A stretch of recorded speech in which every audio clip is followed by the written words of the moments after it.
पति पत्नी का सच्चा प्यार। एक आदमी ने एक बहुत ही खूबसूरत लड़की से शादी की। शादी के बाद दोनों की जिंदगी बहुत प्यार से गुजर रही थी। वह उसे बहुत चाहता था और उसकी खूबसूरती की हमेशा तारीफ किया करता था। लेकिन कुछ महीनों के बाद लड़की चर्म रोग से ग्रसित हो गई और धीरे धीरे उसकी खूबसूरती जाने लगी। खुद को इस तरह देख उसके मन में डर समाने लगा कि यदि वह बदसूरत हो गई तो उसका पति उससे नफरत करने लगेगा और वह उसकी नफरत बर्दाश्त नहीं कर पाएगी। इस बीच एक दिन पति को किसी काम से शहर से बाहर जाना पड़ा। काम खत्म कर जब वह घर वापस लौट रहा था, उसका एक्सीडेंट हो गया। एक्सीडेंट में अपने दोनों आंखें खो दी, लेकिन इसके बावजूद भी उन दोनों की जिंदगी सामान्य तरीके से आगे बढ़ती रही। समय गुजरता रहा और वह अपने चर्म रोग के कारण लड़की ने अपनी खूबसूरती पूरी तरह गंवा दी।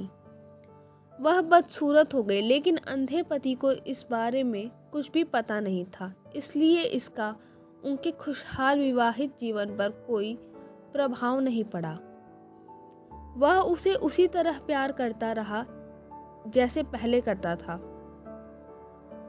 एक दिन उस लड़की की मौत हो गई। पति जब अकेला हो गया, वह बहुत दुखी था। वह उस शहर को छोड़कर जाना चाहता था।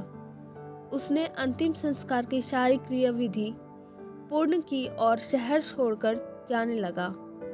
तभी एक आदमी ने पीछे से उसे पुकारा और पास आकर कहा, अब तुम बिना सहारे के अकेले कैसे चल पाओगे?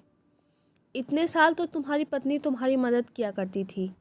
पति ने जवाब दिया, दोस्त, मैं अंधा नहीं हूँ, मैं बस अंधा होने का नाटक कर रहा था, क्योंकि यदि मेरी पत्नी को पता चलता कि मैं उसकी बदसूरती देख सकता हूँ तो यह उसके रोग से ज़्यादा दर्द देता। इसलिए मैंने इतने साल अंधे होने का दिखावा किया।